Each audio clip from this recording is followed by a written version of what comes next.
My name is Neil Oakley. I'm the program chair of Warranty Citizens. There should be on every alternating seat a note card.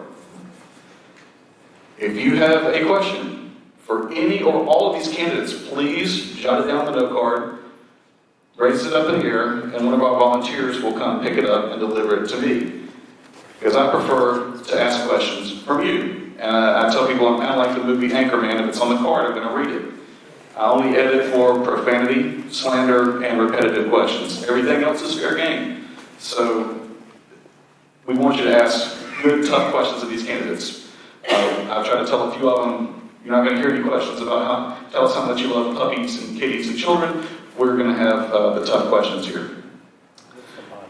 We want this to be, again, very participatory from your part, so please send us all of your questions. And we will start the forum by giving each candidate 2 minutes for an introductory statement.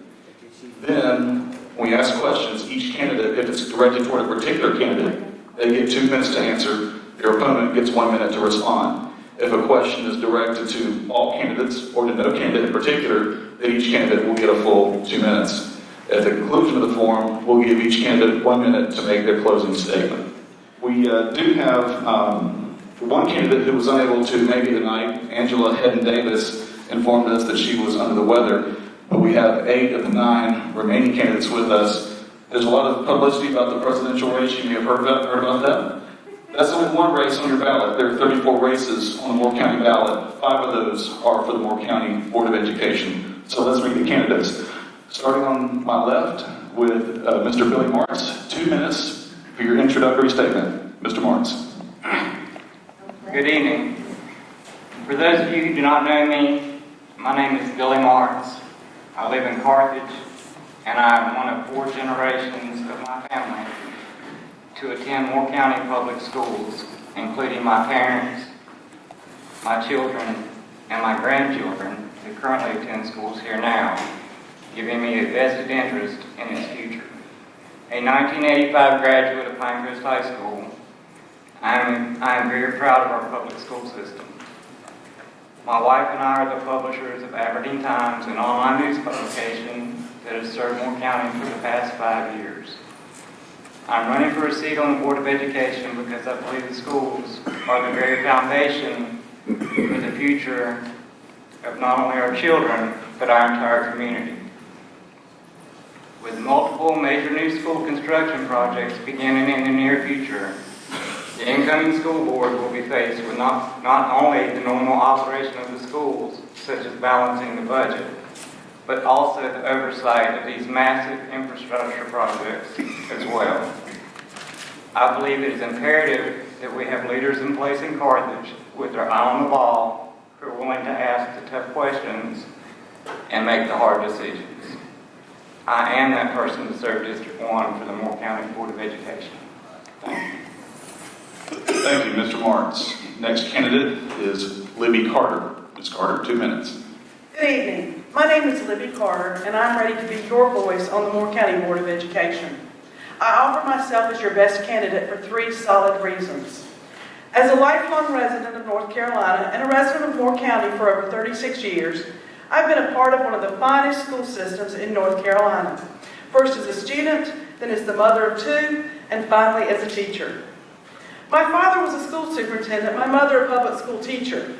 Through them, I came to understand just how valuable an education could be. Just as they expected excellence from my brothers and me, they expected excellence from within our public school system. I saw from the inside out just how much thought and planning went into placing our schools on top. I learned from them that you must sometimes speak up and be heard in order to initiate your change or to direct long-range planning. In this way, I can be your voice. As the mother of 2 Pinecrest High School graduates, I can also tell you that they were extremely well prepared as they entered the college world. The Moore County system prepares students of all ability levels to be absolutely the best they can be. This is not an easy task, since our students have many differing needs. Instead, our schools work to differentiate programs and tailor offerings to meet the demands of an ever-changing world and a whole variety of learning styles. Sometimes we may see a need that is not being met, And again, we must speak up and be heard. In this way, I can again be your voice. And last, as a tenure teacher at Pinehurst High School, I also bring a vivid picture of what is needed within our classrooms and by our teachers. My recent experiences bring to the Board of Education a viewpoint that is most certainly necessary. The teachers of Moore County deserve a voice, and I will speak for them as well.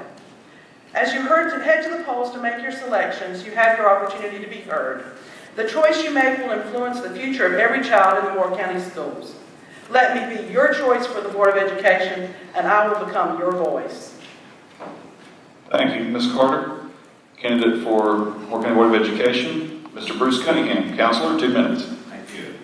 First of all, is the microphone working? Push the button. Push the button. How about now? There we go. And to all candidates, make sure not that we've had this problem, but please speak clearly into the mic as close as you can. Okay. Thank you, Stacey. Thank you, everybody, for coming tonight. It's my pleasure to be here and share why I'm running for a fourth term on the Moore County Board of Education. I've served 12 years. Enjoyed every minute of it. And it was, Neil, it was a real flashback when you talked about It's a Beautiful Day in Pinehurst. And for those who don't know, the lady who coined that phrase was Dib Taylor, a good friend of mine for many years. And I can't hear that without thinking of her. And it's going to be a beautiful year for Moore County schools. Lots of good things are happening. We had a good year where we took care of a lot of issues. Satisfaction survey is going through the roof for teachers. That was a very promising development. The facilities plan is moving forward. There'll be exciting things when the Career Center at Sand Hills Community College breaks ground. It will be an exciting day in Moore County schools. Rather than a fourth high school that stands alone, there will be an opportunity for students to come from all three high schools to do such things as culinary program, the ROTC program, high-level classes, vocational classes. That's a very exciting possibility. The board has been busy trying to become more efficient over the last year, and I look forward to sharing information about all of that with you. I see the flashlight is flashing. Thank you. Thank you, Mr. Cunningham. Next candidate, Ms. Caldwell. My name is Stacey Caldwell, and I'm running for a District 1 position that I'm currently serving since last August. For all that may not know me, I wanted to introduce myself and tell you a little bit about my background. I'm a military wife of 22 years, a teacher, a volunteer, and a parent. I grew up in a household with both parents in the educational field. I'm currently a member of the Military Family Council for Moore County Schools and a military representative for Bass Lakeview. I'm also a volunteer for the Pet Responsibility Committee and the Reading Tales program. Having been a Moore County teacher, I believe it's given me insight of the needs of our teachers and students, the working of our schools, and the connection to our teachers and classrooms. My efforts as a board member would center on serving all the children in the community. One child is no more important than the other. We are a diverse community and we need to celebrate that diversity. I will continue to advocate for our teachers because there's a lot more we need to accomplish, like retaining and recruiting teachers and funding 100% teacher pay through the state and not local. I believe the importance of working together. We must increase the dialogue between our administration, teachers, parents, taxpayers, school board members to determine what the best interest for our students and community is as a whole. Working together shows that we are all here for the same goal, and that is to make Moore County a great place to get an education and raise a family. I am compassionate for our school system, and I want to continue it to making it the best it can be. As a mother with a teaching and military background, a direct involvement in the schools, a desire to help all students and teachers experience success, and the ability to problem solve with existing board members, I believe I'm the best candidate for the seat in District 1. Thank you. Thank you, Ms. Caldwell. And next candidate is Pam Thompson, and she is running against Libby Carter. So, Ms. Thompson, please share with us in 2 minutes who you are. Thank you. Good evening, and thank you for the invitation to be here this evening. I am Pam Thompson, and I'm running for an at-large seat on the Moore County Board of Education. I am a lifelong resident of Moore County from the Robbins area. I served a full term on the Board of Education back from 2006 to 2010. After that term, I was appointed to the Sand Hills Community College Board of Trustees, where I served until I resigned last June of 2015 when I was selected to return back to the Moore County School Board. We have accomplished a great deal this year since 2015 after returning back to the board. We have restructured some of our master school facilities plan to assure that the top priorities are there. We purchased land to help facilitate with building our schools. And I would just like to continue our work on the school board. We want to make sure that we get those much needed facilities within the system.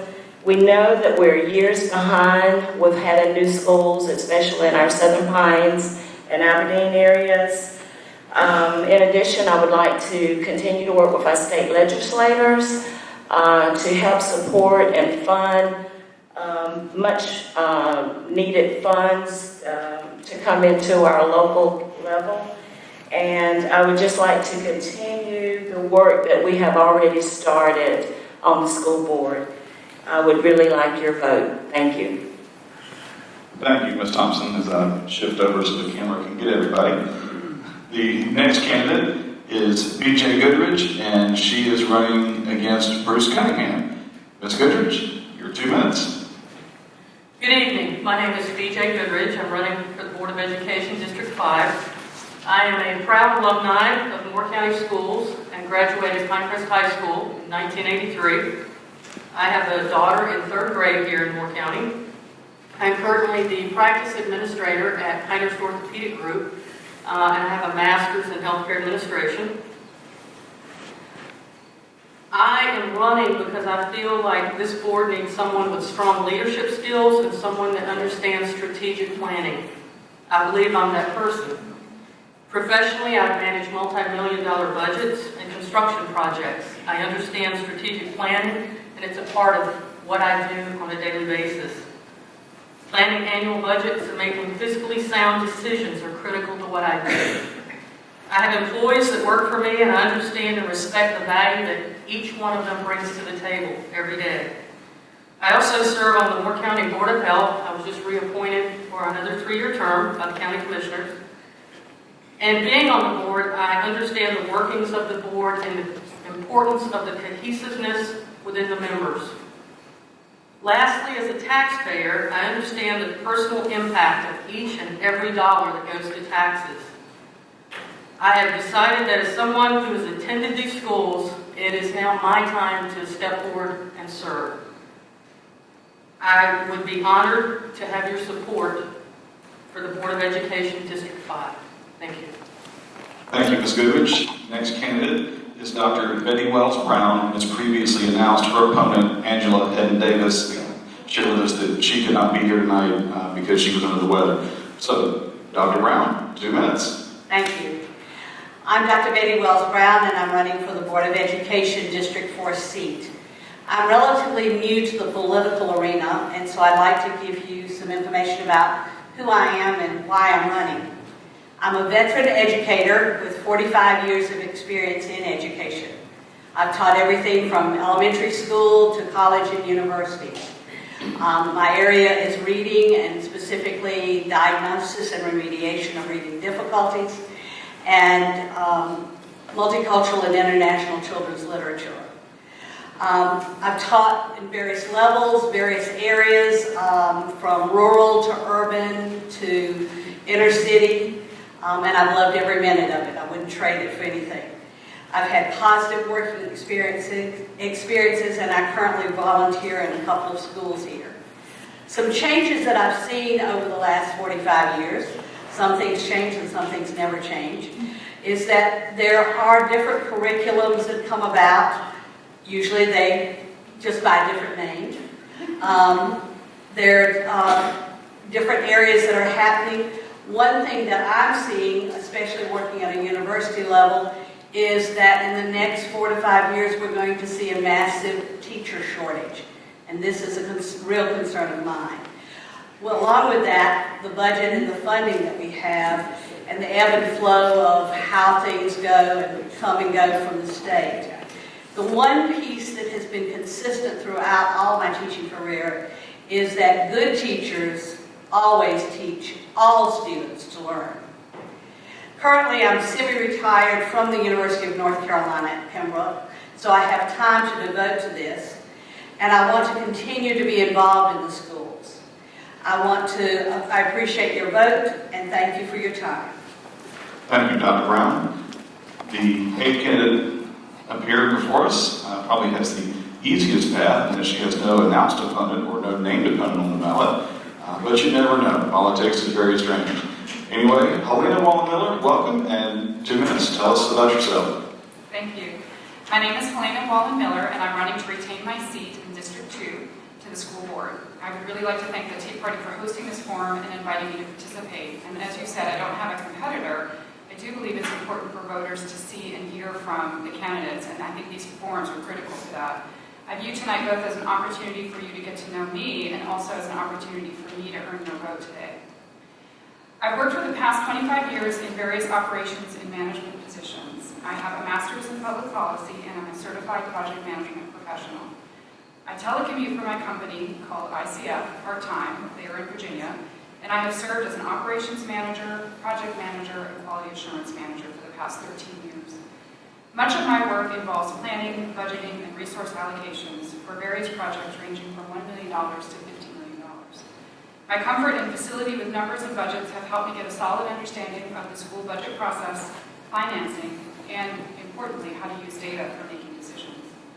On a personal level, I have lived in Pinehurst for over 11 years. I am married and I have a 3rd and 4th grader in Moore County schools.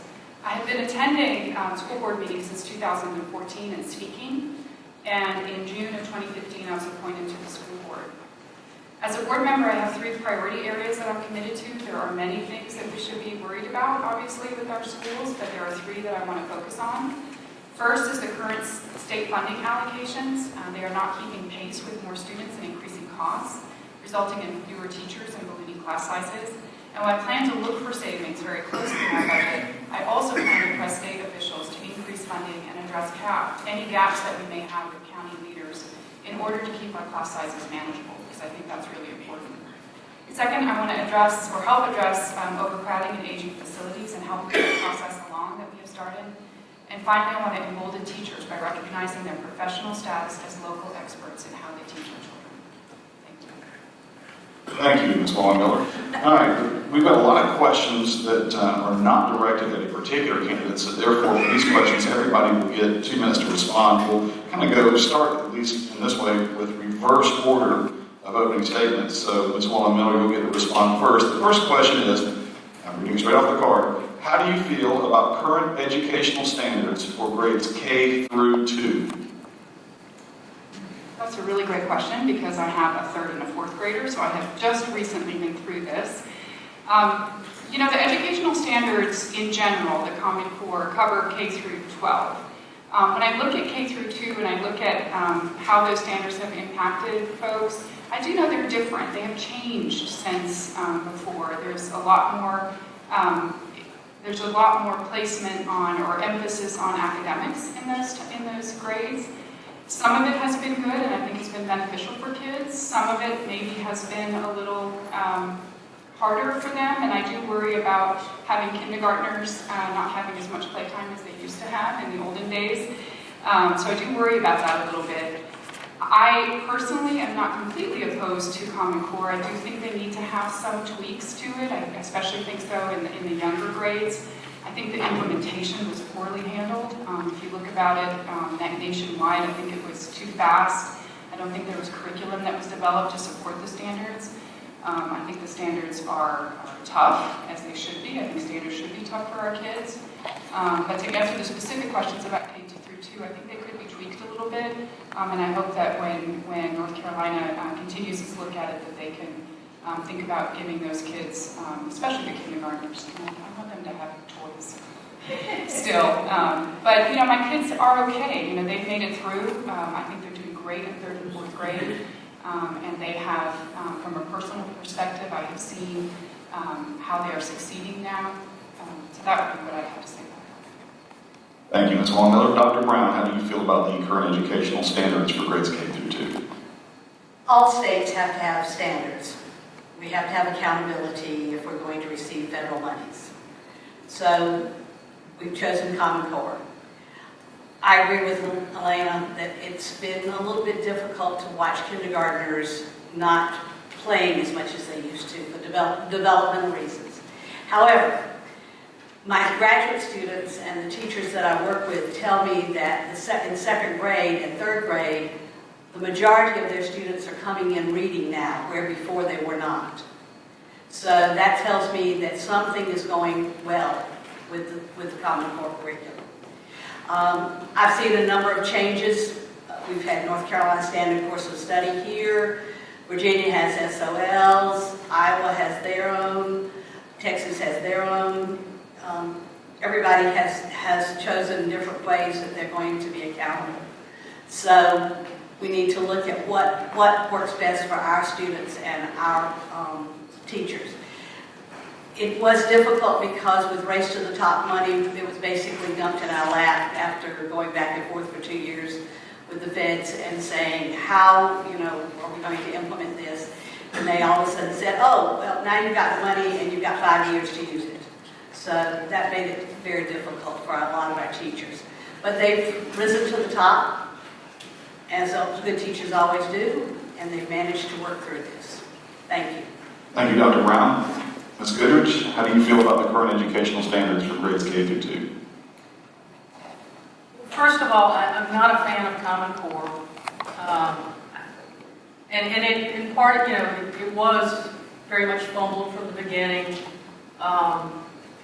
There was a big push to do it, and the implementation did not go well. But still, I get the fact that we need standards, educational standards across the nation. But I just don't think Common Core is the way to do it. I think there are better ways. K through 2, my daughter's in 3rd grade now, so not far out of that range. And, kindergarten especially, kids, the focus should be on developing social skills, learning how to interact with other kids, taking the fun, but making it educational. Kids at a young age need to learn to love school and to love learning. And we're taking these teachers and we're taking their variability out. They're teaching to tests, they're teaching to a standard. And so it makes it hard to teach to the great variety of learning levels that are in those grades, especially that young.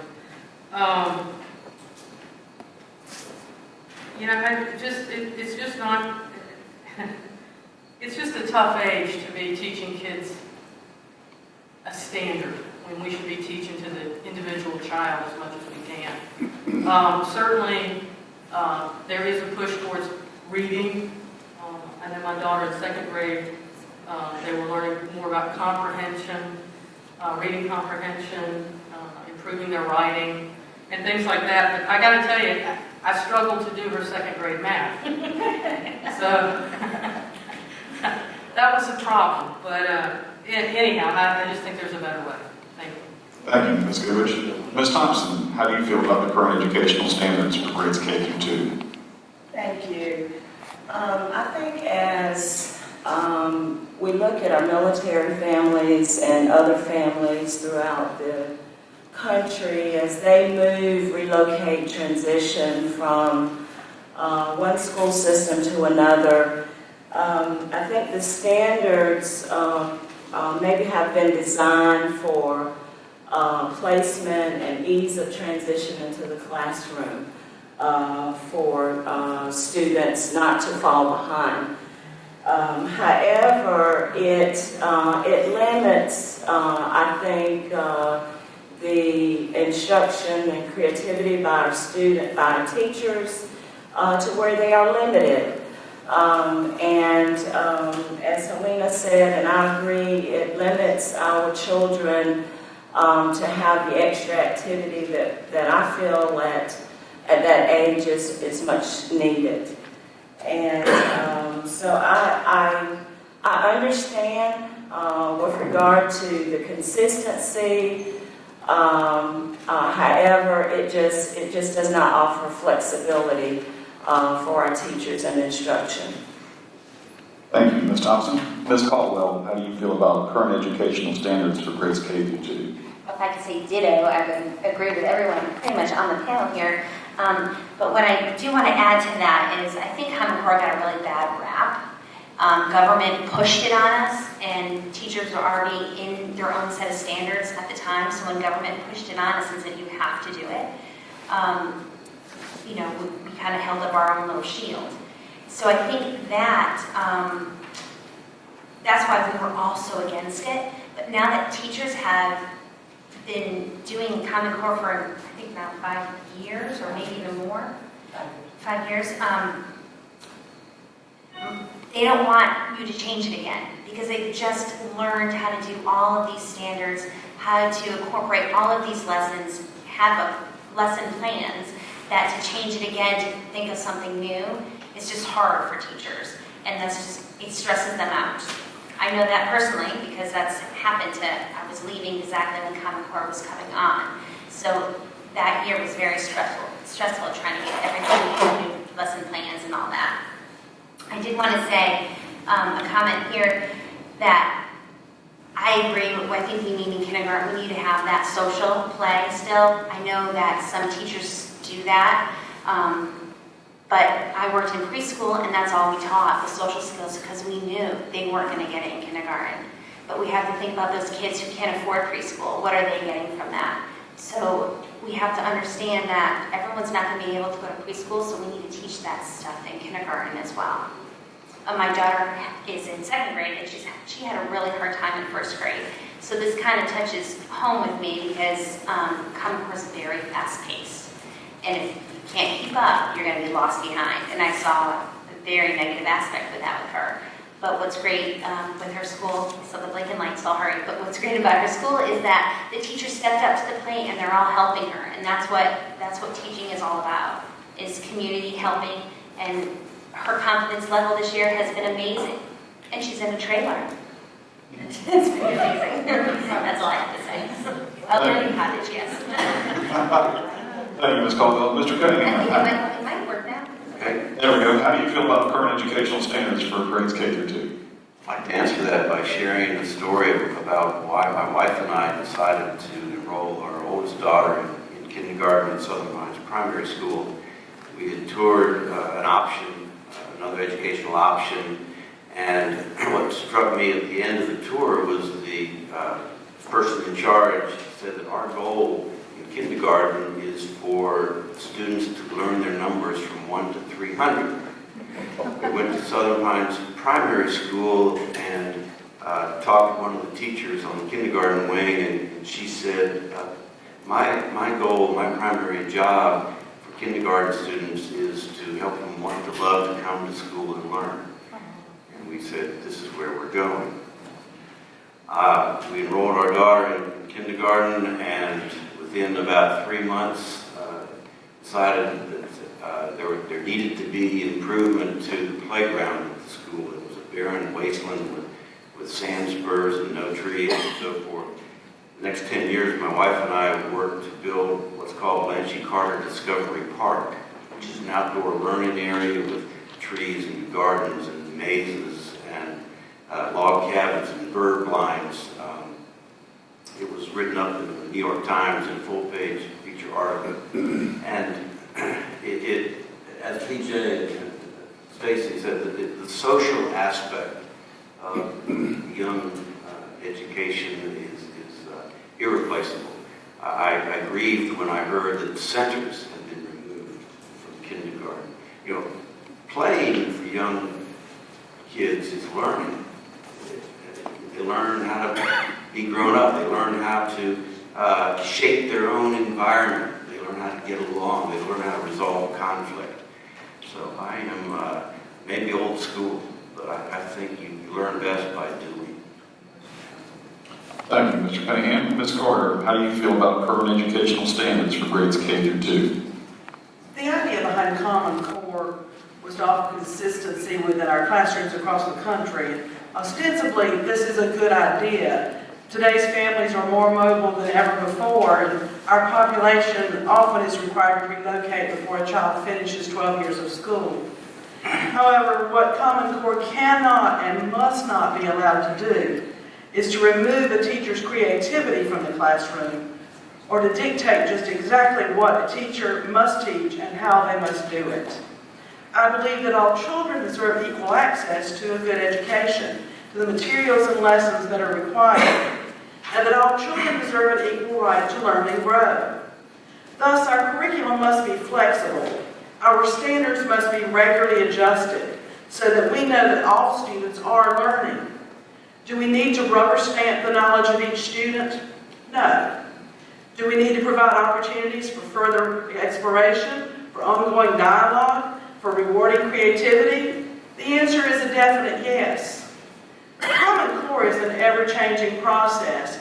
It's not today what it was when it started. It's not today what it will be in the years to come. Our State Board of Education is ready and willing to listen to concerns and to make changes as needed. Whether it's to return playtime to our kindergartners or to offer our ninth graders a change in math choices. We will be speaking up on behalf of our students and what seems to be the best for them at this time. Whether it is Common Core or is a variation of Common Core or a new type of curriculum yet to come, we only want what is best. Thank you. Thank you, Ms. Carter. Mr. Marts, how do you feel about current educational standards for grades K through 2? I understand and believe in accountability, but I think they might have taken it too far when you start trying to hold somebody who is 5 and 6 and 7 years old, quote unquote, accountable. It worries me that we're teaching to a test level, and I'm not a big fan of state mandating exactly what goes on in a classroom without backing up with the funding to go along to help us implement it all.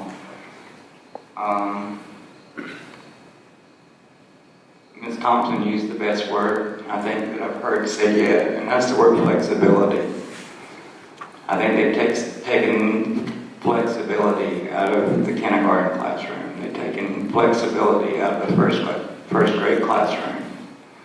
And at that young age, I've got an almost 3-year-old grandchild, 2 older grandchildren who are already in schools, but a 3-year-old grandchild who's getting ready to go into kindergarten. And people underestimate kids, they're really smart, especially in these younger generations that's coming up with all these electronics and things. I think my 3-year-old grandkid can grab my phone and do more things than I can. But I hate the thought of him going to kindergarten and losing out on being able to play and be a kid. And I worry about that. I really do. I want him to learn, I want him to thrive, and I want him to grow. But I also want him to be a kid. Thank you.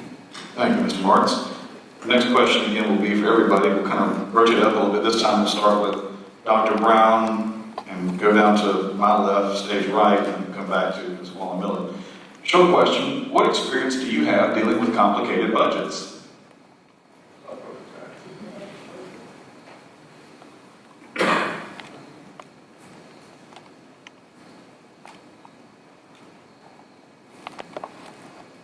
Unfortunately, a lot. I've dealt with budgets. I worked for a period of time as an associate dean for academic affairs with the School of Education, and we handled over a multi-million-dollar budget with the School of Education at UNC Pembroke. I worked on a military installation as director of off-campus programs for military personnel, and had a multi-million-dollar budget with that I was dealing with, working with students, active duty military. I worked as I'm now past president of the North Carolina Reading Association, and we didn't have a multi-million-dollar budget, but we had to squeeze basically blood out of turnips to try and get things going so we could function at state level to keep things going. So I've worked in different areas. I can read budgets and know what's what, and look at bottom lines and how things are spent. So I think I've had a good deal of experience with that.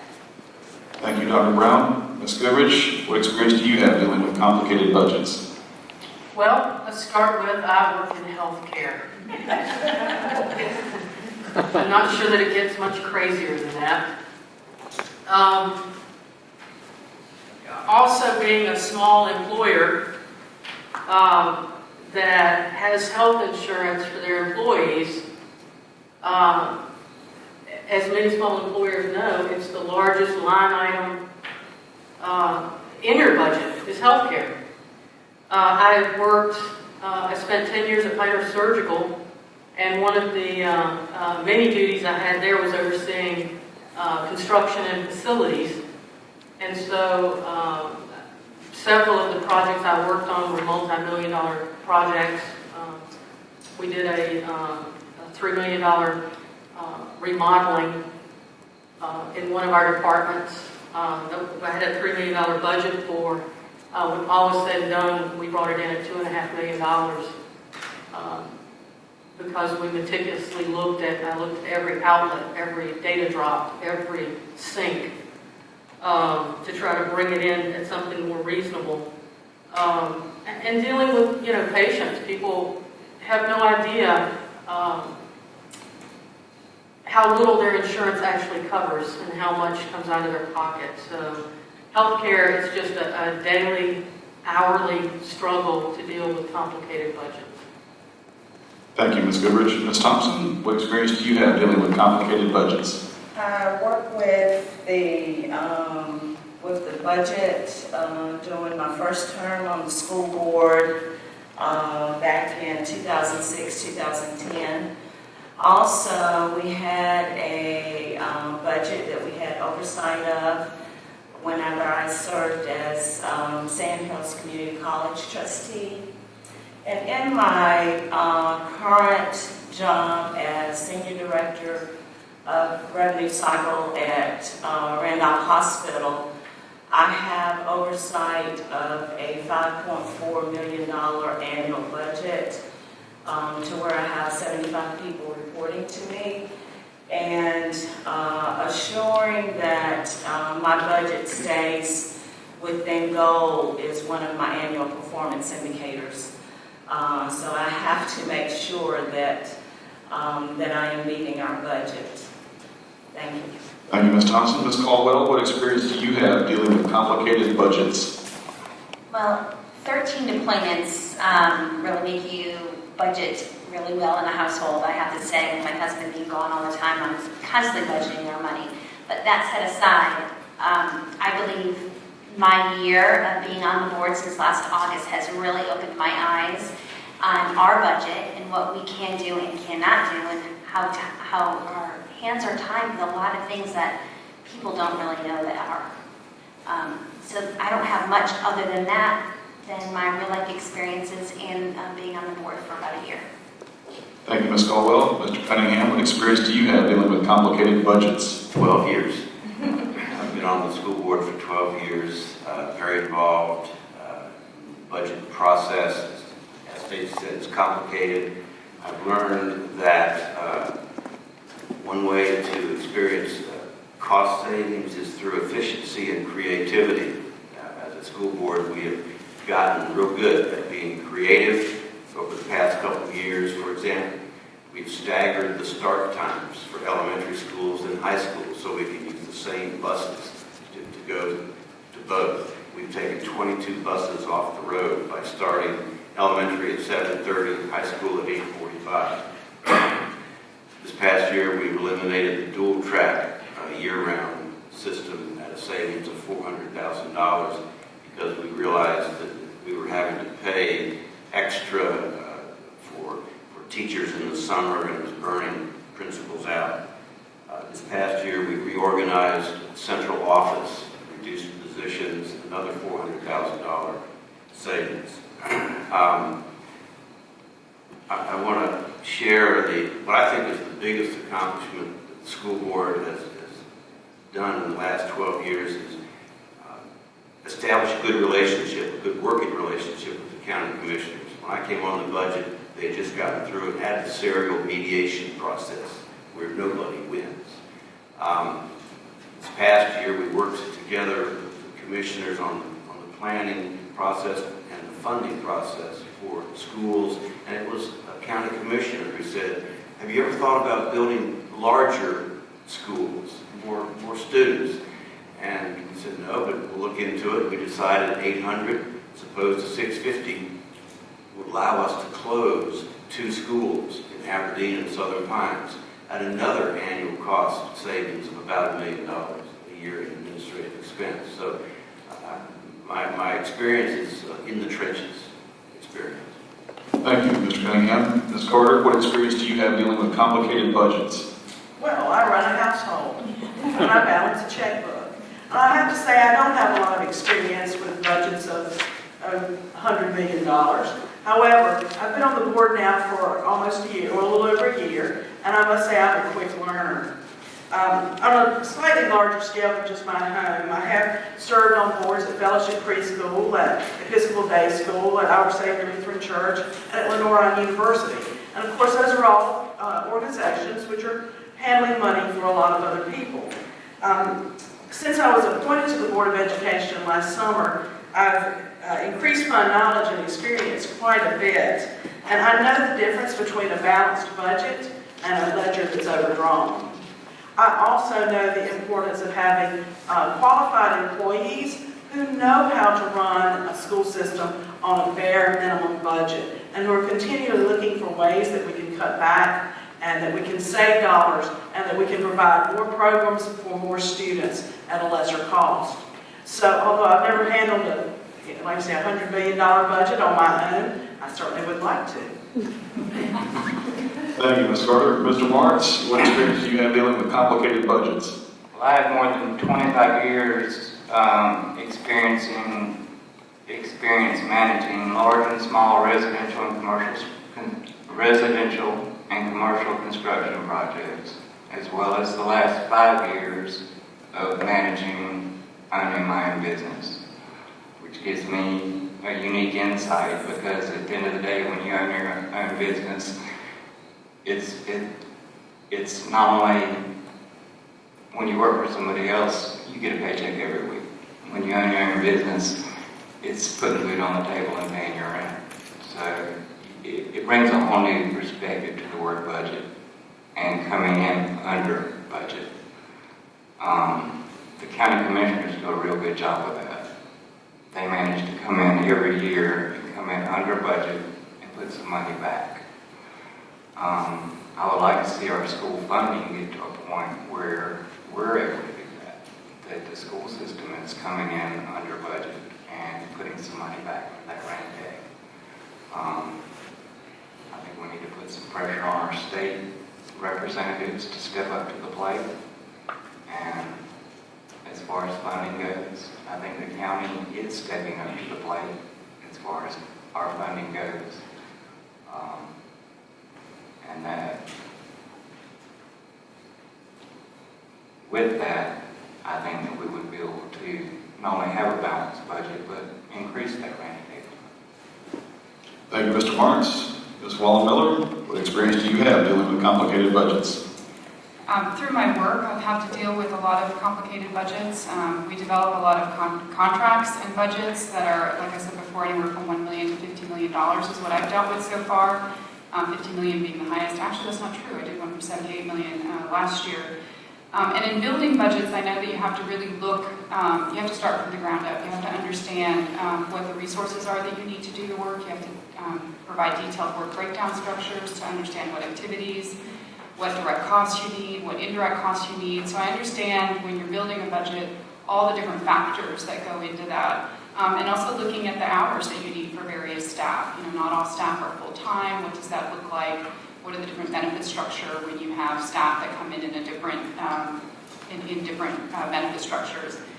I will say that I think the most important thing about building a budget is the tracking. You can't just build it and put it on a shelf, which I think is tempting.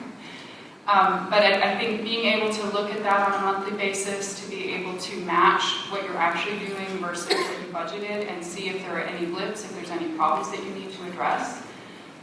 There could be some valid problems, there could be some issues that need to be tightened up, so keeping a good eye on that is really important, and you can't do that without having good reports and good financial information so that you can see how you're meeting what you expected to meet. I think in terms of my work on the school board, the past year has taught me a lot about a school board budget, which is very different, and like Stacey said, it's really true that our hands are tied with a lot of the numbers that we get from the state and from the feds in terms of what we can do with that money and how it's allocated and where we can put it. So there is a lot of work about how you maximize the dollars that you have and put them towards the things that you can pay for with those specific funds, and then finding innovative ways to make sure that you have the funding for the rest of it. So I'm not afraid of budgets. I like looking at them. I like looking at numbers, and I'm willing to hold people accountable to what they said they were going to budget for. Thank you, Ms. Wallin-Miller. Next question, we'll start with Ms. Goodridge. Go down, loop back. The educational level of our children is not competitive with other countries. How can we solve this major problem? Each candidate will have 2 minutes.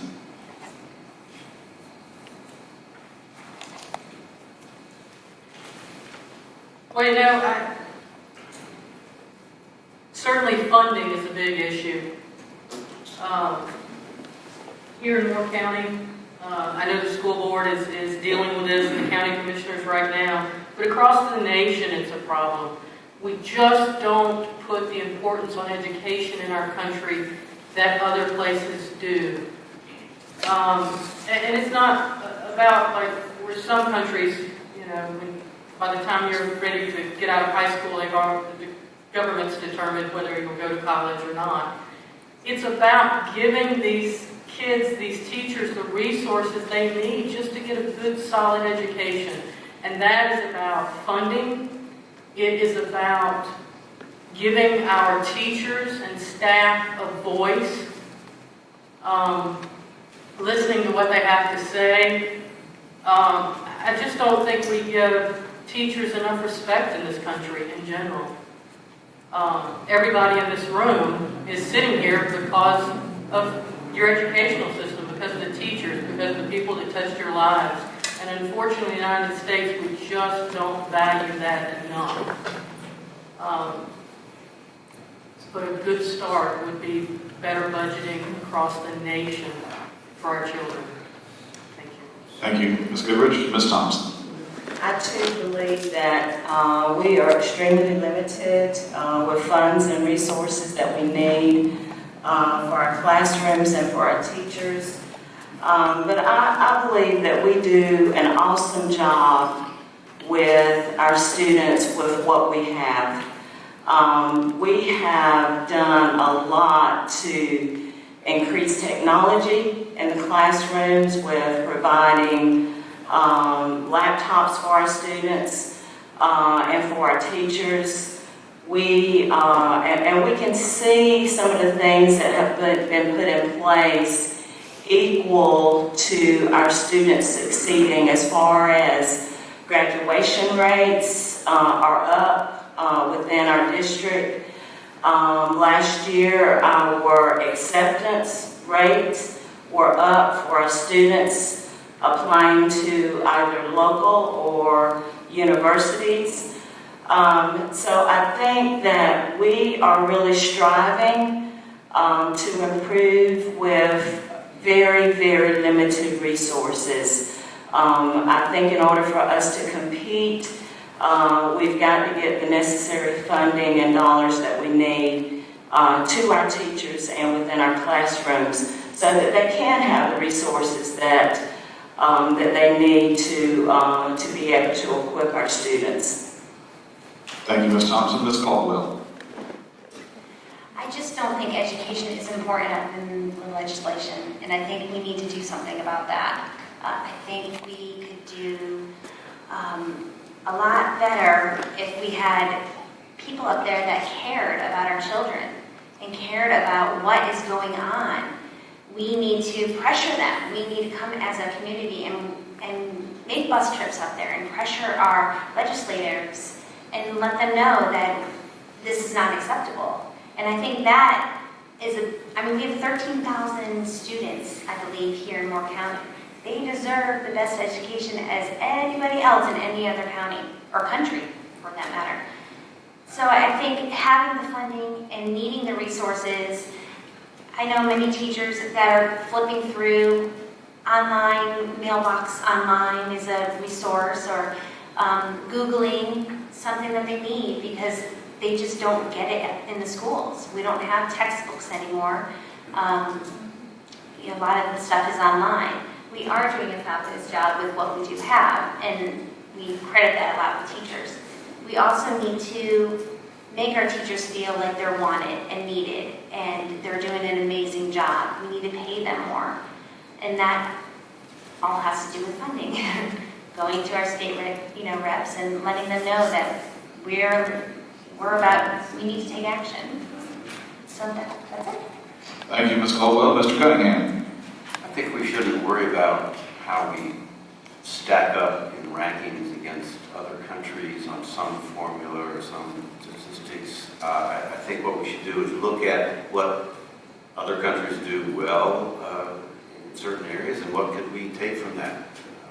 We do things well in the United States, and other countries can take from that. So it's hard to compare one country to another. Public education is all about teaching all of the students to reach their highest potential. John McCutcheon, Appalachian folk singer, has one of my favorite songs. There's a line in it that all God's children have a place in the choir. Some sing low, some sing higher. And we teach them all. And so I don't worry so much about competition. I would rather emphasize cooperation and learning by sharing. Thank you, Mr. Cunningham. Ms. Carter. I have a former student from Pinehurst who teaches school in Japan now. She just finished 4 years in South Korea teaching English in the elementary schools there before she moved on to Japan. Her students come in early in the morning and spend about 5 hours with her before they then spend 3 hours in remediation if needed. Their mothers then arrive and whisk them off to evening school for another 5 hours. These ladies are referred to as tiger moms. Perhaps you've heard that expression. And I don't mean it in a derogatory fashion. These are young women who are so intensely focused on the success of their students that they cut out all manner of play and socialization in order to make sure their own children are competitive in today's world. Now, is that what we want for our students here in America? I don't really think so. I think what we want is to build successful, achieving students who are responsible for their own actions, responsible for their own work ethic, students who learn to strive and to aim high and to do what is expected of good citizens in the world.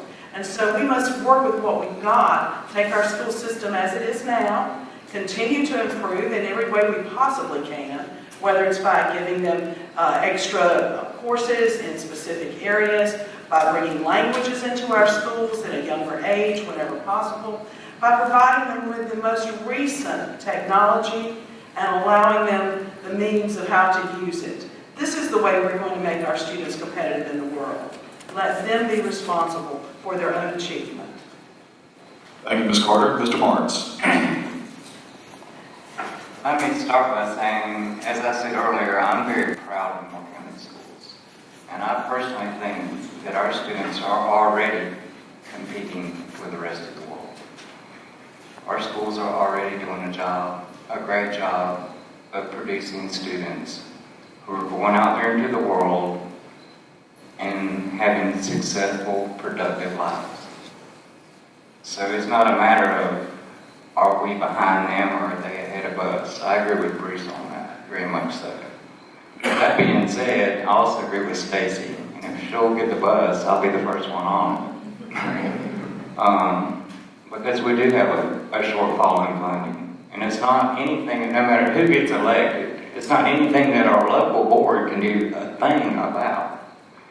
You know, this board is going to be stuck with dealing with a fixed set of numbers. The people that control that are in Raleigh.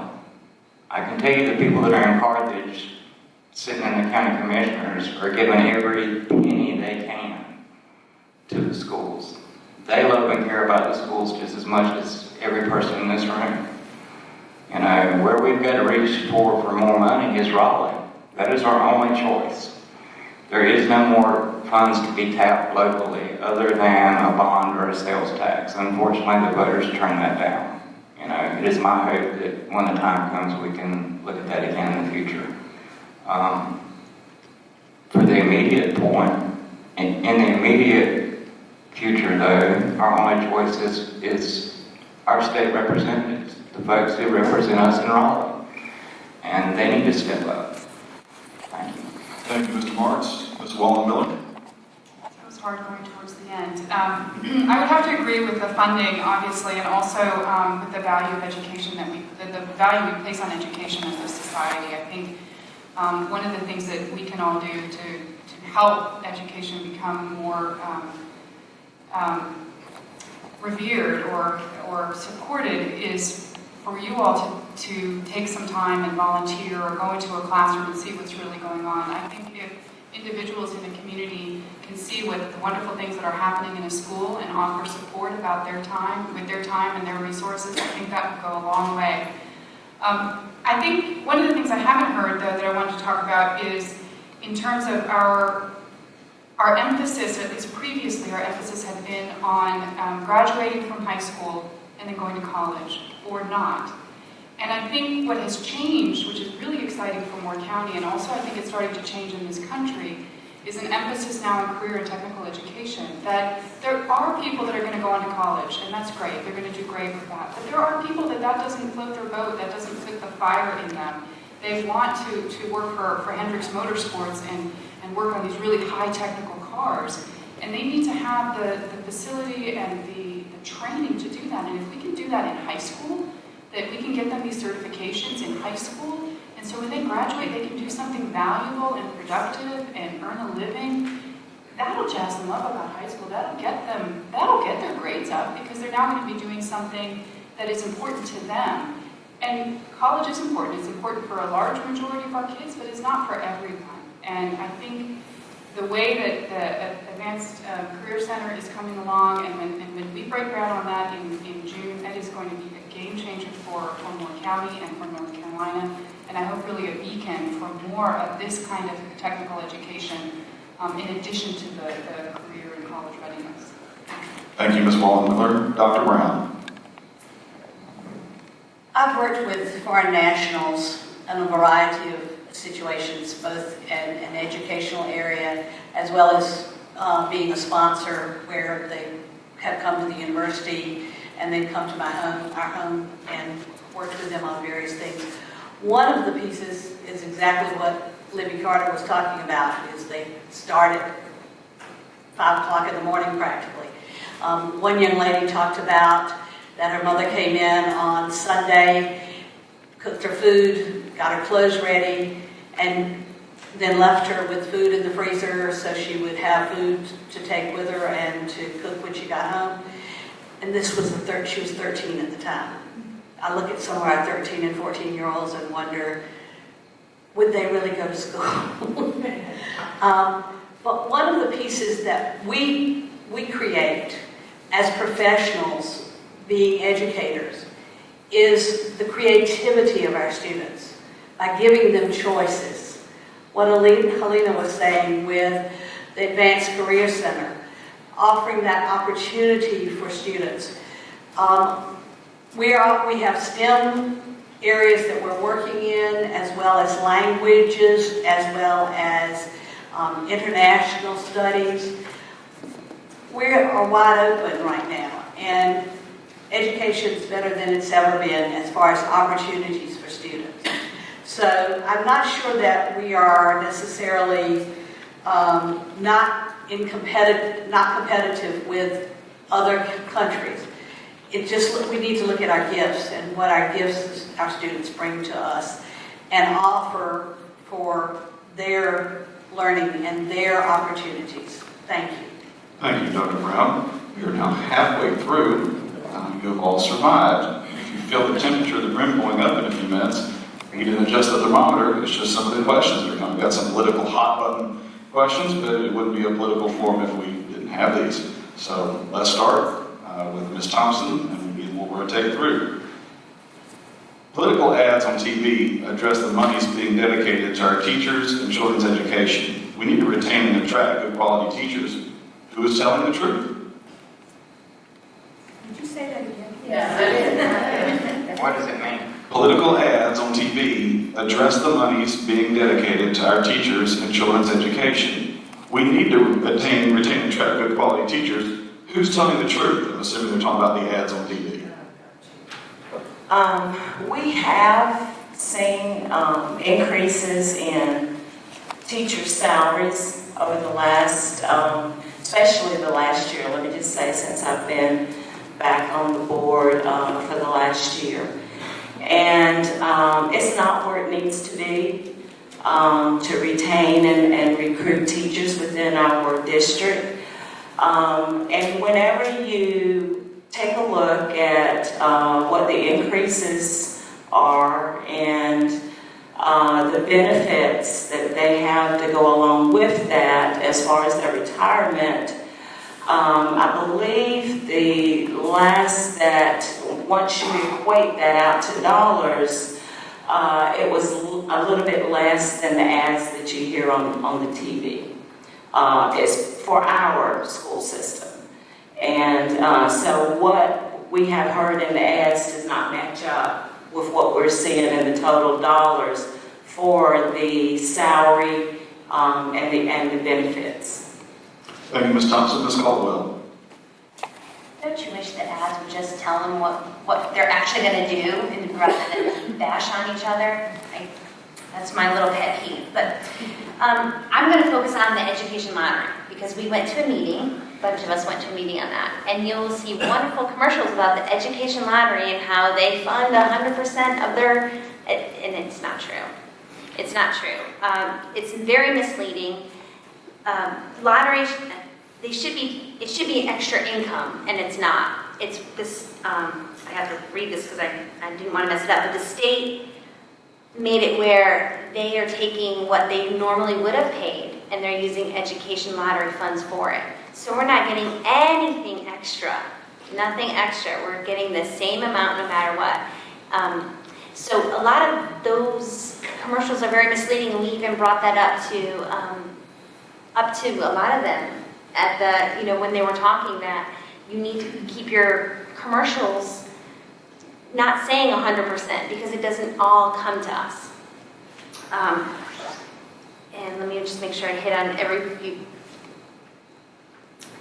Yeah, no, that's all I got. All right. Yeah, oh, wait, I do have one more. I'm sorry. We fund 169 teachers here locally, and it shouldn't be that way. The state should be funding all of our teachers. It's state. We shouldn't have to use our local funds to fund 169 teachers. So I think when they're talking on the commercials about how teachers have gotten their pay raises, they may have, but they're not giving us enough money to pay all of our teachers. So we are paying 169 teachers with the raises. So that's coming out of our local budget. Thank you. Thank you, Ms. Caldwell. Mr. Cunningham. I want to pick up where Stacey mentioned that Moore County prides itself on having outstanding education, and if that means we have to pay some teachers out of our own local funds in order to have manageable class sizes and so forth. That's part of what Billy was saying, that the commissioners are really trying to help us as much as they can. Recruiting and retaining quality teachers is a big challenge in the coming year. Betty Brown has already talked about enrollment at education schools is plummeting down, let's say 30%, 40%. Close to 40% right now, it's close to 50% the next year. There's a reason for that. But it's not just the dollars. I think what we try to do in Moore County is make teachers realize that they're valued, their opinions are respected, walk the line between accountability and autonomy. We don't require our teachers to be cookie cutter teachers.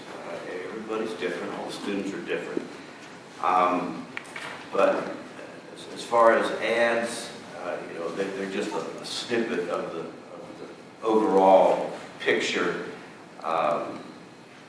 Stacey's mentioned one of her pet peeves. One of my pet peeves is that under the radar, the legislature has approved over the next 10 years $100 million in voucher money to pay students to go to private schools. Last year, the top 10 schools in the state who received the most amount of voucher money were all religious schools. And I don't know about you, but I always thought the First Amendment had something to do with sort of keeping separate government and the religious sector. I see my light. Thank you, Mr. Cunningham. Ms. Carter. Well, to go back to the commercials, I have to say, we watch commercials for multiple candidates, and what you hear on one is exactly the opposite of what you hear on another. It goes without saying that they can't both be correct. However, the commercials that advertise this new, incredibly high salary for teachers are the ones that upset me the most, because we know that teachers don't make a lot of money. I used to tell my husband I was teaching not for the money, but because I loved the kids and I liked what I was doing. And he said, "You just better be glad I'm employed," because I wasn't going to make enough to live on. And a new young person coming into the teaching career does not make enough to support a family. A two-teacher family will never be above the poverty level, despite what our commercials are saying. I retired 2.5 years ago with 20 years experience and with a master's degree. And at that point, I was not making what they're saying the average teacher makes. So how can those commercials be correct today? Because the increases that have been given to teachers are not that large. I can echo, what has been said already. The state isn't paying a good portion of our teachers. Our county is paying those teachers to keep them in the classroom, which just is another impingement on other programs we could offer instead.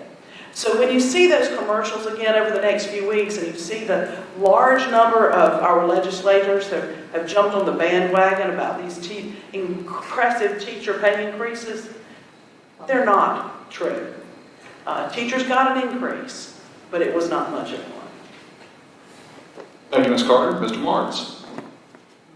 If it's a TV ad, I would say I wouldn't believe it. Pretty much either way.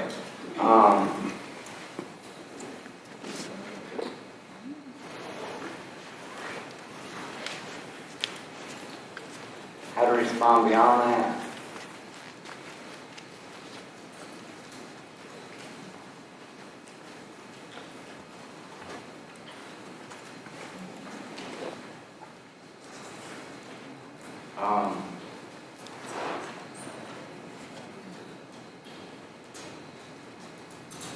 I'll just leave it at that. Fair enough. Thank you, Mr. Marts. Ms. Wallin-Miller. I would agree that the ads are incorrect, and it was really interesting hearing Libby's experience there too, is just having retired. I will say that I think the two things are different. I think salary increases, they did add money to the teachers, which I think is good. It's not enough. But retention is a whole different issue. And retention is what we're seeing. It's not always about the money. It's about what's happening in the classroom and the kind of support that they get in the classroom. And let me just tell you a couple of things about where money has left that they don't tell you in those advertisements. So I don't want to get too complicated, but the state has changed their allotment formula. So teachers used to, they don't pay for teachers' planning periods. So that has, teachers can't just teach for 7 hours straight. They need some time to be able to plan and make their adjustments in the classroom. So the planning periods then are picked up by the county. That's a $3.3 million loss to Moore County, because now we have to fund those extra teachers to be able to make up for it. That's just how the allotment works.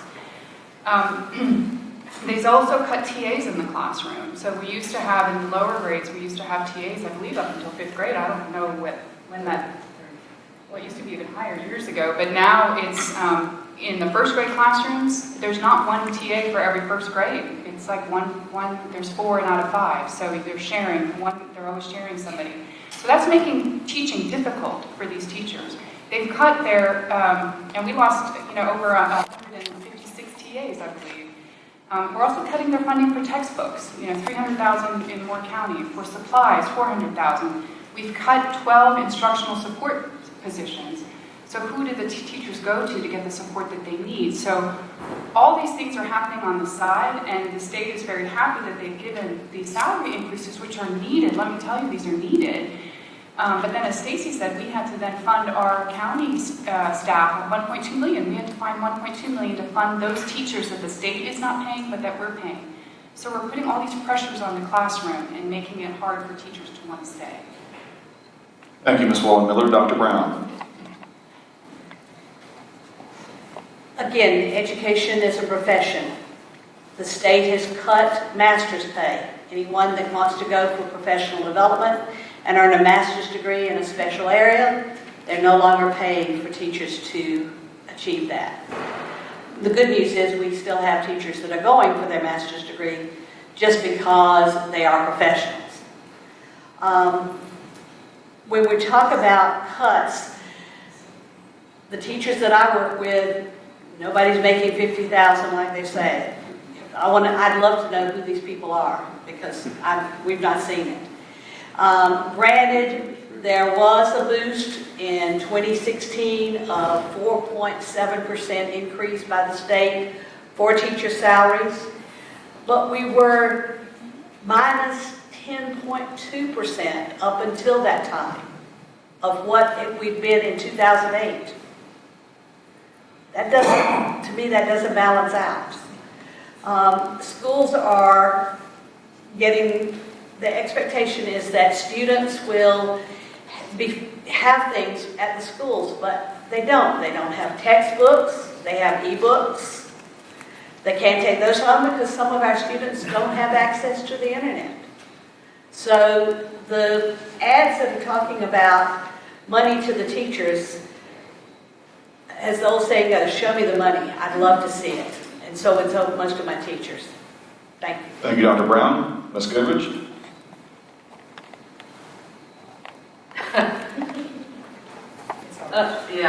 Political ads.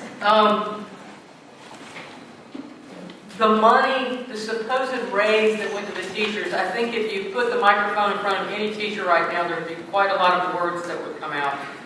Because most of them got little to nothing.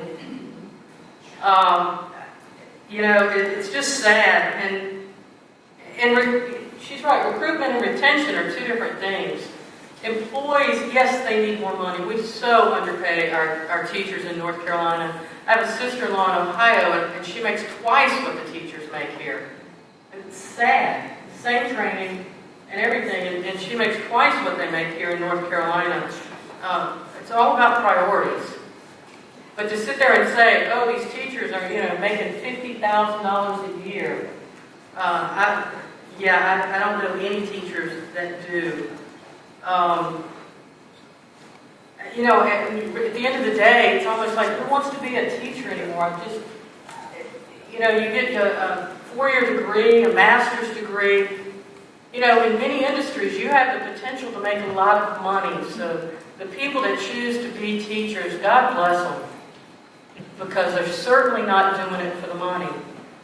And then I can't imagine being a teacher and seeing that ad on TV.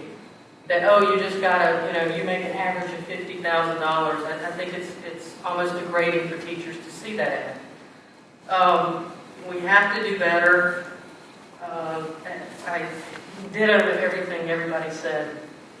That's all I've got. Thank you, Ms. Goodridge. Let's start with Ms. Caldwell. Short question. Please name one positive trait about the current superintendent. Go. Just one? I'm just reading the question.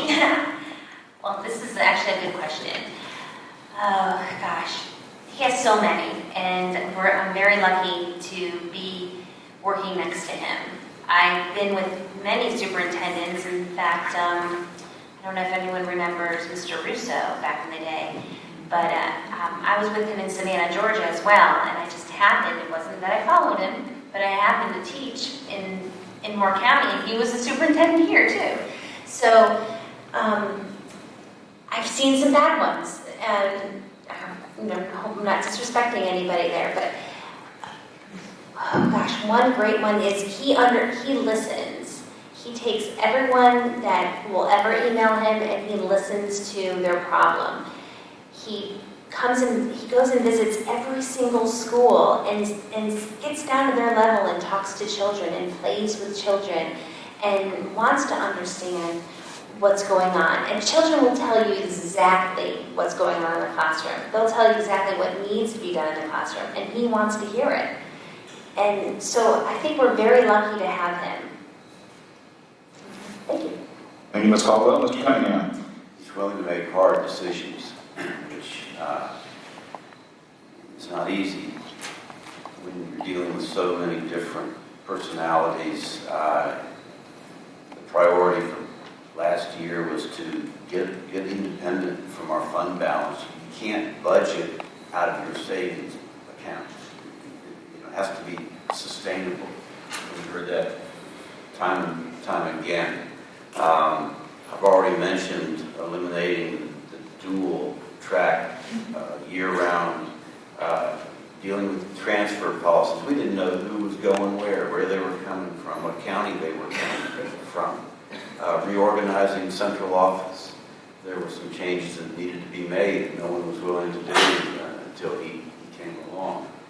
So if you're going to limit me to one, I can take more. If you're going to limit me to one, I'll toss out willing to make tough decisions. Thank you, Mr. Cunningham. Ms. Caldwell. Okay, limited to one. He's respectful. He's respectful toward teachers, toward parents, toward students, his board members, and his support staff. He treats everyone as an equal, and if you ask any student around, they'll say that they absolutely adore Dr. Bob, because he does treat them as an equal being. He accepts, because of this respect, he accepts the differences between people, the differences in learning styles, in behavior patterns, in achievement goals. And he makes each child, each teacher, each parent feel like they are right, that they are necessary, and that they are doing the things that will make them successful as they move along. So in one word, respectful. Thank you, Ms. Carter. Mr. Marts. In my experiences with him, he's a strong communicator who is a bridge builder in the community. He's very accessible to people, be that the media, a parent. So I would say that's definitely one of his strongest attributes is he's a strong communicator. Thank you, Mr. Marts. Ms. Wallin-Miller. So people that know me won't be surprised when I say the one, if I can only pick one. The one thing I really appreciate about him is his ability and willingness to look at data, that maybe hasn't been looked at before, pulling information that he has to be able to help make some decisions in the schools. And data doesn't always tell the whole story, and I think he understands that, but at least it helps him understand where to go. 3 instances this year. One, simple ways are when he was trying to decide about whether or not to name some stadiums in North Moore, some of their facilities and their practice fields. He talked to people, he collected information from them, he gave us pie charts. You know, he wants to know what people think. If is this something that people want us to do or not? So he's willing to look at the data. The year-round decision was personally very difficult for me as a parent with children in the year-round system, and I was a true believer in it, and I still am. But he looked at the data. He talked to the school system, to all the students, and all the parents and all the teachers, and he looked at that data and also tried to understand what impact year-round had on those that needed it most, and understood that this was, while it would be an unpopular decision for a group of people, this was the one that needed to happen. And then I remember when he first came on board, he pulled some data about disciplinary actions in the school, and nobody had ever looked at the data this way. He was looking at it based on different subpopulations, and I wasn't on the board at that time, but I understood that that was something that nobody had ever looked at before, and they were a little afraid to look at it. But he put it out there, and he asked, and he went into the community and said, what does this mean to you? What does this mean to the school system? What do we do about this data? What does it mean? And the data wasn't there to say, let's do X, Y, and Z. He said, the data is here, let's reflect on it and figure out what does this mean, and didn't have any preconceived notions about it. So he starts conversations using data well. Thank you, Ms. Wallin-Miller. Dr. Brown. There's a little book that was written that said, that talks about everything I learned in kindergarten. And one of the things that it talks about is working well with others. So he must have had an excellent kindergarten teacher because he works well with others. Along with the rest, the respect that he shows teachers, the willingness to work with each other, work with individuals as well as small groups, as well as large groups, and communicate and keep that line of communication open is one of the things I admire about Dr. Grimson. Thank you, Dr. Brown. Ms. Goodridge. You know, it's hard to say just one thing. I mean, he's Dr. Bob. You know, yeah, everybody smiles when you say Dr. Bob. You know, kids love him. He's so approachable. You know, whether you're 2 or 60, he's just so approachable. You know, the kids love him. They'll crawl all over him when he comes down the hallway in the schools. I think parents love him, and parents have a lot of respect for him. He's just a great guy. He can be sitting on the floor in a classroom full of kids, coloring with them or sharing stories, and the next minute you can have him in the hallway talking spreadsheets and pivot tables and everything. He can speak the language of anyone, and he just puts everyone at ease. He's a great guy. Thank you, Ms. Goodridge. Ms. Thompson. I think one of his major traits is leadership. His leadership, just for his position. He takes ownership of his role as superintendent for our school system and doesn't pass off all of those responsibilities to his assistants or someone down the line. And I too believe that he just has a passion and a love for all of the students within the school system as well as the teachers. I know one specific example that was really touching was one Monday night at our school board meeting. We had a student that was in front of the podium that was speaking, and the audience was full that night. And she began to get nervous, and she got very teary-eyed, and she was almost to the point, and you could see it coming, to where she was just getting ready to cry out loud. And he took control over her. He eased her nervousness, and she was able to continue with her inspiration. And he was just being his usual Dr. Bob self. So he has many traits, but I think what stands out is just his leadership skills. Thank you, Ms. Thompson. All right, starting with Mr. Cunningham, and then looping back around. Charter schools are an important and necessary ingredient in the education of our children. What are your opinions on how all public schools, including public charters, can collaborate to get quote-unquote A ratings? I think I mentioned earlier that not just one system that works for everybody. Everybody's got a place in the choir. And I think there's a place in charter schools, there's a place for private schools, there's a place for religious schools, there's a place for home schools. There's what I think is a large place for public schools. And so I think we should work with charter schools, not against them. Matter of fact, I remember charter school wanted to come by and look at Academy Heights as a place to purchase, and, rather than be negative about it, we welcome them to come by. So basically, what I think about charter schools is, that there's some advantages to charter schools that public school doesn't have, and vice versa. So again, I think it should be cooperation, not competition. Thank you, Mr. Cunningham. Ms. Carter? Well, I also believe there's room for charter schools, because charter schools usually identify a specific population and work to provide unusual programs to draw these children in. However, with the public schools working along with the charter schools to achieve success, we are going to run into a few problems before they can actually happen. One of those is the fact that the state does not require the same expectations of our charter schools that it does of our public schools. Whether it has to deal with amount of time in classes, the types of testing that are actually done, the particular curriculums. There is no core curriculum in the charter schools because they all focus on the curriculum of their choice. It makes collaboration a little bit difficult. However, because the charter schools in Moore County are schools that basically work with K through 8 at this point, we do receive charter school students into our high schools. And so it is essential that we work with the charter schools to ensure that these children are ready to enter the high schools, that they've had the appropriate experiences to enter, that their curriculums have met the basic standards so that they would not be behind, and that we can work with them to make these students feel welcome.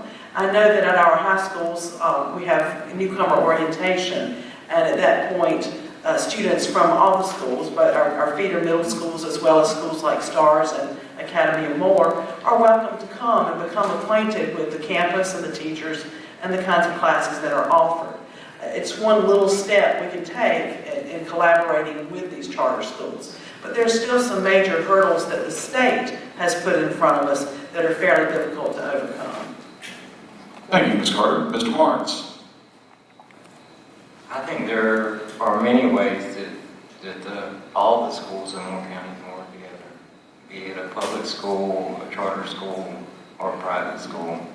And I definitely would like to see an open dialogue between all the schools in our county, because when at the end of the day, they're serving Moore County residents, whether they're going to a charter school, whether they're going to a public school, whether they're going to one of our private schools. It's still serving Moore County citizens. And so I definitely would like to see at least an open dialogue between our public school system and these other schools that are in Moore County. Thank you, Mr. Marts. Ms. Wallin-Miller? So my comments are really similar to Libby's. I think charter schools and public schools, the real difference is that there are less requirements for the charter schools, and I think if we want to collaborate, I think working with the state to also give public schools the same deal, where we would have less requirements too for testing, giving us more freedom with calendar options, giving us more freedom with being able to, charter schools don't have to have the same services to provide to disabled children. They don't have to provide busing. They don't have to provide food. And so all of these things make us really unequal in some ways. So I think if we had the ability, if the state would give us that type of leeway too, where we can implement some innovations like the charter schools have been able to do, if the state would give us some innovation time and funding to do the same kind of innovations, we might be able to collaborate in a way that we would benefit all the students of Moore County. Because I think that's what's exciting about charter schools actually, is they have this flexibility to do some other things. But it's not really fair to put us in a competitive situation against them because we have all kinds of regulations and how our money is spent and how we use it, and our hands are tied behind our back. So I think there are opportunities for us to work together, and as Libby said, I think working towards getting our high schoolers ready together, making sure that they're ready to enter the high school system with the right kind of textbooks, or not textbooks, but right kind of standards and education, so that when they reach 9th grade, they're ready to go. They're ready for math, they're ready for science, they're ready for English, all of that. Right now, their flexibility makes it a little bit easier for them to prepare the students in what they think is best for that group of students. Thank you, Ms. Wallin-Miller. Dr. Brown. When charter schools were first founded here in North Carolina, we had a cap of 100. The cap's been lifted, and in 2015 we had 151, serving approximately 70,000 students in the state of North Carolina. We've got 35 applications for 2018. One more is looking to come in Moore County. Initially, the charter schools were established because there was an area that public schools couldn't serve or didn't serve, and so that's one of the reasons that they were established. I'd like to see that continue and us supplement what is happening in there to work with them. But again, the accountability is different. They do have a charter board, a state board for charter schools that they report to, but their curriculum is different, their accountability is different. Even the requirements for a teacher certification is different. They do not have to have 100% certified teachers in their schools. They only have to have 51% of the teachers certified in their areas. So that's looking at some apples and oranges. So if we can get some similarities to look at, then I think that collaboration could work and be a positive attribute for us. The other part too is with the funding, again, because we're draining off what's going to public schools, we can't have the flexibility that charter schools are allowed to have. If we could, I think we could have, again, some better collaboration. Thank you. Thank you, Dr. Brown. Ms. Goodridge. Certainly with charter schools, there are so many things that have been mentioned that are different than the way we do things in public schools. There's no Common Core. It's generally smaller classrooms. But you know, with anything, even in business, you want to align yourself with what would be, quote, the competition in a sense, because you need to align yourself along what you do that is the same. You know, I'm not a big fan of reinventing the wheel. I think charter schools are here, they're going to grow, and you know, a little collaboration between public schools and charters would be a good thing, because we're all trying to look out for the child's education. And at some point that child is going to transfer into public schools. I work also work as an accreditation surveyor. And just to give you the cliff notes, the hospitals have accreditation, and so do outpatient surgery centers. And so I travel across the country looking at ASCs, endoscopy centers, anybody basically that does a procedure on you that's not a hospital. And I do it not just for that, but I do it because how do you know that you're doing what you do the best you can? If you're in a small pond, how do you know? And so it's wonderful to look and see how someone else does something and see if you can take those things learned, those lessons learned, and bring it back to where you are. And you know, at the end of the day, it's all about giving our kids the best education we can. And if we can learn from them and maybe them learn from us, that would be a great thing. Thank you, Ms. Goodridge. Ms. Thompson.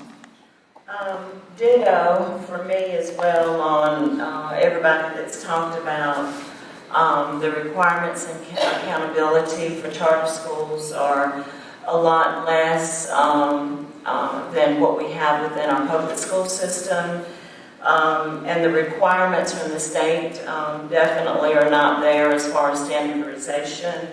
lots more flexibility with the charter schools. There's differences, as others have mentioned as well. We have different boards, obviously, different superintendent for both areas, and as well as just the one-to-one correlation. The difference is not there. It's like apples to oranges. But we do have one common thing that we do when we send a check every month to them. We collaborate every month with them as we send a check, which we have to do for their enrollment, which is given to us with some of our lump sum monies that we get for their enrollment. I don't know the relationship between the educators as far as whether or not there is collaboration as far as having meetings or anything like that. But outside of the classrooms and with the charter school and the public school, it's just different. Thank you, Ms. Thompson. Ms. Caldwell. What people may not know is charter schools are actually considered a public school, and what they were designed to do was to teach out of the box and bring those out of the box ideas to public schools and show them what is working, what is not, and they don't do that. And I think if we got back to that, and if we started doing that and working together, because I'm a big believer of working together, and not being competitive with them, I think that we can learn from them and they can learn from us, but I also think they need to have regulations as we do. Like what you all were saying about the teaching, they don't have to be certified teachers. They can work at Walmart and not have any kind of degree and come to teach your child the next day. They don't need any kind of background in teaching. So not having the knowledge and the education of teaching, and then they're teaching your child. So that's a concern that a lot of us teachers have when they come to us afterwards. But other than that, I think everyone else has pretty much nailed it right on the head there, especially Helena. So, thanks. Thank you, Ms. Caldwell. Checking the time, I know we're running short on time, and there's still a ton of great questions. Unfortunately, just because of time reasons, not because I don't like the questions, I won't have time to ask them all. So I encourage the folks in the audience, if their question was not asked, or if they thought of one during tonight's forum, I would encourage them to reach out to each of you candidates by whatever your preferred method is, to try to answer their questions to the best of your ability. But this will be the final question, and then we'll give each candidate time for a closing statement. We'll start with Ms. Carter, and the question says it's for all but Ms. Wallin-Miller, and she'll understand when I ask the question, why specifically are you a better choice than your opponent? Alternatively, what harm will your opponent do if she or he is elected? So I guess they want you to differentiate. I don't want to try to divinate what somebody's trying to ask, but I guess what separates you from your opponent? And again, we'll start with Ms. Carter to Mr. Marts, and then back to Dr. Brown and on down. Well, what really separates me from my opponent is the legislature. Because if they had not decided to remove an at-large seat from our Board of Education, Ms. Thompson and I would not be running against each other. I will say we are both very fine candidates for the board. We are both serving very admirably at this point. We bring differing views, differing backgrounds, different experiences. I cannot say a negative thing about her. I will say, however, that the public schools of North Carolina, especially the schools in Moore County, are near and dear to my heart. And I would hope that you would be able to give me the privilege of continuing to serve on the board and doing the thing that I most love, which would be supporting our schools. Thank you, Ms. Carter. Mr. Marts. First of all, I can't think of one negative thing I can say about Stacey. As I've said and listened to her talk tonight, she pretty much mirrors how I feel 100%. And should I lose to her, I wouldn't have a bit of problem backing her 100%. That being said, I'm a natural leader at heart. I'm a Moore County resident, a lifelong Moore County resident who loves Moore County. I love our school system. I went to school here from kindergarten when you could still play outside, all the way through high school. And, you know, I look forward to watching my grandkids, and hopefully, Lord willing, my great-grandkids go to school here. And when I said earlier I have a vested interest in our schools, I meant it. I have a vested interest. You know, it is my grandchildren's future. It is your grandchildren's future. And that matters to me. Thank you, Mr. Marts. Dr. Brown.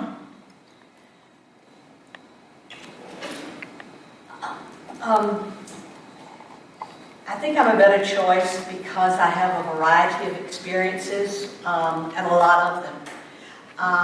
I've held leadership positions. I know Moore County, and the Moore County teachers, and the Moore County schools, and I know North Carolina because I've worked in various areas there. I think I have one of the best jobs in the world, working for the university because I work with 12 other systems as well as things I do with the state. So I have a good, positive variety of experiences. I mean, my opponent is a minister. What am I going to say that would be harmful? I've worked with Angela on a couple of other aspects of education, and she's a good person. And so I support her, as I'm sure she would support me. Thank you. Thank you, Dr. Brown. Ms. Goodridge. Thank you. I spoke to Bruce not long after I filed to run, and I told him at that time that this is less about him and more about me. He has served honorably for 12 years, and the citizens of Moore County should thank him. It is a job that requires a lot of meetings, a lot of stress, especially lately with all the building and everything. And my hat goes off to him for giving Moore County 12 years. As for me, I'm a graduate of Moore County schools. I bring to the table strong leadership skills, strong business background, sound fiscal management and business for decades. And I really think that it's important for people that have gone through Moore County schools to step up at some point in your life and to give back to the schools. Those of us that went through the school system would not be where we are without the strong leadership and teachers. And I just feel that at this time in my life, it is time for me to step up. I feel that I have things to offer. I have knowledge to offer the schools. And I firmly believe I can do a great job on the Board of Education. Otherwise, I would not be running. So, thank you. Thank you, Ms. Goodridge. Ms. Thompson.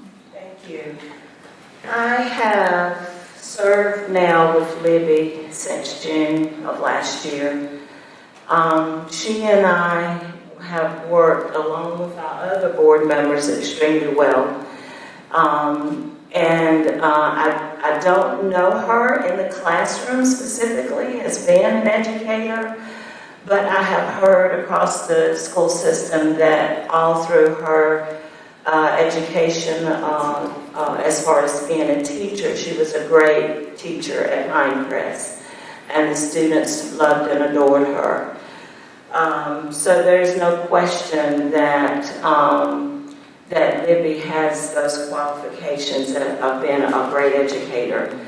As for me, I believe that my experience that I have with having been a board member, I have a full-time job, so I obviously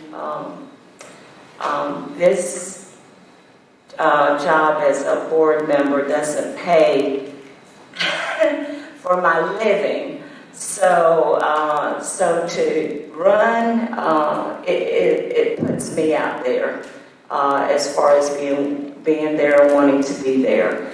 I have to make sacrifices personally with work. Thankfully, my supervisor allows me to do that. And I just have a passion for our students and our educators. And I feel like with my diversity that I bring something different to the table, as well as just having prior knowledge of all of the different areas in the schools and the way they are structured within the county. Thanks. Thank you, Ms. Thompson. Ms. Caldwell. I just have to say, Billy, that was very nice of you to say, and I appreciate that and respect you highly. You do a wonderful job at your job as well, and so I thank you for those kind words. That was very, very, very nice. I wanted to say one more that would sum up why I want to do this is I'm passionate. I'm passionate about teaching. I'm passionate about the teachers. I'm passionate about your children. I breathed education since I've been 19 years old. I worked as a special education assistant. I've been an assistant in the regular educational classroom. I've worked in technology at the Board of Education in Georgia. And I'm also a military wife, and I know the dynamic of what goes on and what those kids feel and how those teachers feel as well, because we have a lot of military teachers. So I think being involved in the classroom and in our community, being an active volunteer, I think brings a lot to the table as well. And I also wanted to say that we had a great dynamic, and it's sad to see that go away, of course. And we all worked together, and last year was very hard. We all had to play catch up to a lot of things, a lot knowing the budget in just a little bit over a year. And we all work together as a team, and that's what I love. I love to be a team member and to work as a team because we all have different views, and we all need to work together and discuss those. And some ideas that Pam might have, I'm like, oh yeah, you're right. So I love that we have that, and I'm going to miss that because we're not going to be all together. But so I just hope you get out there and you vote for the person that you think that would do the better of the job. So thank you. Thank you, Ms. Caldwell. Mr. Cunningham. Moore County is fortunate in having so many people dedicated to public education. A year ago, we had 50 applications to fill 4 seats on the school board. We have a slate here of all good people. BJ would be a great board member. But I think the reason that I would like to serve the term is that the top priority for the next 4 years is going to be facilities. I've been on the facilities committee every year for the past 12 years. I've been involved heavily in all phases of it, even starting from design up to the groundbreaking ceremonies. The next time you go to Cranes Creek Middle or West Pine Elementary, you'll see skylights in the roof over the halls, and that was a result of a trip I took to Chicago to the Green Build Conference and brought that back. I'm intrigued with how students respond to their environment, and a clean, fresh, vibrant, robust building, I think, impacts learning. So, also from the energy efficiency aspect of it and cost savings. I talked about size and how that impacts, how facilities impact demographic balance. It's a very nuanced area. It's not just bricks and mortar. So I would put myself out there for your consideration as my experience in what is going to be a top priority for the next 4 years. Thank you, Mr. Cunningham. Before we get to closing statements, just want to remind the folks in the audience that at the back of this room, behind me, there is a literature table that some of the candidates have chosen to leave their flyers and brochures and signs and things like that. Invite all of you to check it out and take whatever you feel that you want or need. With that, I would like to get to our closing statements. I believe for openings, Ms. Wallin-Miller, you went last, so you will be last. She'll be first. So you will lead us off with your 2-minute closing statement, and then we'll go back down audience left, stage right. 2 minutes, Ms. Wallin-Miller. Right, I only planned for a minute, so maybe we'll get out early. So a lot of people have asked me why I'm running to retain my seat. It would be just easy to say I did what needed to be done after a time of crisis last year, and now it's time for me to get back to my family, my job, and my life. Do I really have time for this? I have been asked that several times. I am lucky that I only work part-time, so that does help. For better or for worse, I have a strong sense of duty to serve my community, so here are my reasons. First, I'm running for office simply because Moore County is my home, and I want to serve to preserve this special place. This past week even has shown me that even though we are a large county with varying thoughts and opinions, we pull together and support each other in times of crisis. I want to make sure our community stays strong and viable for years to come, and I want to be involved in proactive discourse with varying opinions on how we can have a strong public school system that graduates productive, thoughtful, and engaged students. As long as we keep students and teachers in the center of our decision-making, I know that we can do that. Second, while I'm not an educator, I know my background and experience in management, data analysis, budgets, and policymaking will add value to the board. I want to use these skills to help make sound and transparent decisions based on listening to opinions and ideas, and then using data to help make those decisions. Last but not least, I'm running for all the students, teachers, and staff out there who are doing important work each and every day. I really want them to know that we've got their back, that this community has their back, and that we're willing to support them in the important work that they do every day to prepare for our next generation. And these are people that will be working for us, working with us, having the businesses that we solicit and go to. These kids are the next generation, and I want to be a part of helping make them ready to serve us in the future. I would appreciate your vote on November 8th. Thank you. Thank you, Ms. Wallin-Miller. Dr. Brown, 2 minutes. I feel that I'm qualified because I have 45 years of experience in education in a variety of areas. I am in regular attendance at the work sessions and the board meetings, even though I am not officially on the board. I want to hear what's being said and what's being done. I volunteer in the Moore County schools, and I've held leadership positions both at the local, state, and state levels. But more importantly, I'm concerned about our shortage of teachers that we're going to have in the next few years. And if we don't work and get a healthy budget and keep those working conditions there, we're not going to be able to recruit or retain the best teachers. I want Moore County schools to be able to provide the best education for every student by recruiting and retaining the best teachers. Remember, good teachers teach all students to learn. I would appreciate your vote. Thank you. Thank you, Dr. Brown. Ms. Goodridge.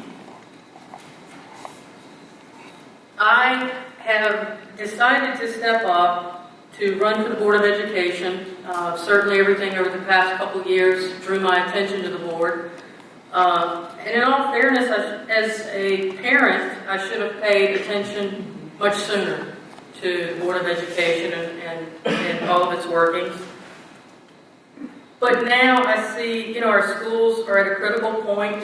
We are in the middle of a $230 million master's facility plan. We have a huge budget deficit going into this year of just over $5 million. And we need to do better. We do not need to be where we are right now. I think this needs someone with strong leadership skills, strong business skills, sound fiscal management, and transparency. Someone that is not reactionary. If the building's on fire, we're going to get out. But if you come to me with a problem, I'm going to sit down and study it and make an informed decision. And that is something that we desperately need, is to look really hard at where we're going and how we're going to get there. And at the end of the day, I believe, oh, my little light just went out. The battery's flashing. At the end of the day, I just think we can do better. I think we have wonderful schools. I'm very, very proud of the educational system in Moore County and the teachers and staff. And I just think now if we do this right, we can come out of this stronger than we've ever been before.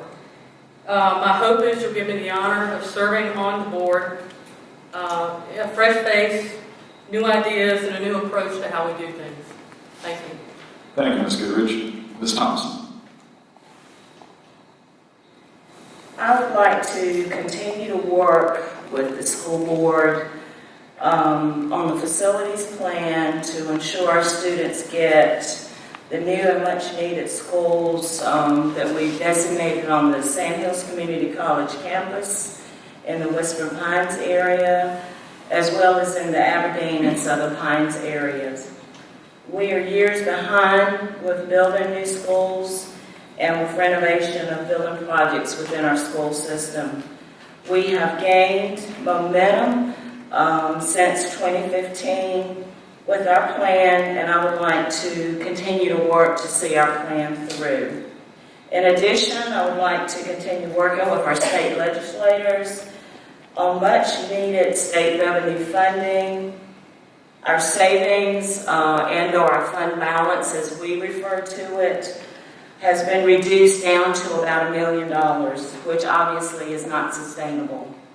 We have to continue to educate our state leaders to assure that dollars that are given for raises for our teachers and our other staff, as well as incentives, retirements, benefits, everything that is approved by the state, we want to work to make sure they send matching dollars for that.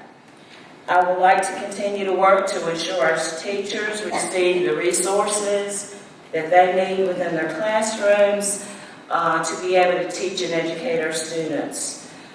I want our students to succeed and to be successful citizens. Thank you again for allowing me to be here this evening, and I definitely would love to have your vote in November. Thank you, Ms. Thompson. Ms. Caldwell. I was just noticing all the mics are going out, so I'm going to make mine quick. No, I'm good, but I think they are. I want to thank everyone for coming out tonight and for your interest in Moore County schools, because it's very important. My passion has always been in the education field. I hope I continue to serve as a link between our teachers and school board, and our community and school board. My door is always open to teachers, parents, students, and the community. And like Mr. Oakley said, I have tons of stuff over there. Please feel free to take them. My email is on there, and you can feel free to email me anything you need. I believe by working together, we can continue to accomplish nothing but the best for our students. That means hiring and retaining teachers, making our schools a safe learning environment, and offer equal opportunities to all students in the county. I would appreciate your vote in November. Thank you so much. Thank you, Ms. Caldwell. Mr. Cunningham. The reason I would like to have your vote is so that I can continue to push back against cookie-cutter education programs imposed on Moore County from Raleigh and other places, so that I can help promote a teaching environment where teachers can teach as who they are, not some format program, to create an environment where we are trying to encourage self-confident risk takers in our students. Quite often when I'm in the grocery stores down on the street in Southern Pines, people will approach me and say, how do you put up with all the emails, all the meetings, all the phone calls, or whatever? And I always give the same answer. I tell them that I think that being on the school board is noble work. I enjoy it, and I would like to continue that work for 4 more years. Thank you, Mr. Cunningham. Ms. Carter. My microphone is bad. come from a family that believed in education and the absolute necessity of providing a fair and equal education for all. I truly believe that the way to do this is through the North Carolina Public Schools. From the day I entered first grade at Southern Pines Elementary, in that old building that stands over on off of May Street, to the day I closed the door on my classroom at Pinehurst. Sorry. My life has been invested in the North Carolina Public School System. I hope to be your choice for the Moore County Board of Education. I believe in faith, family, and friends, and know that it is through education that we develop open-minded students who are accepting of others and willing to evaluate the many diverse options placed before them. I believe that offering every student a chance to grow in wisdom, to study and challenge knowledgeable adults, and to receive the clearest, most up-to-date information is the way we build for tomorrow. Please vote Libby Carter for Board of Education. Thank you, Ms. Carter. Mr. Marts. Well, we know words because he hit the floor. I would like to thank the Tea Party for hosting this event tonight, and thank you to everyone in the audience who attended. I appreciate the opportunity to speak with you this evening. In leaving here, I would like to remind everyone to exercise your right as an American citizen and come out in November and vote.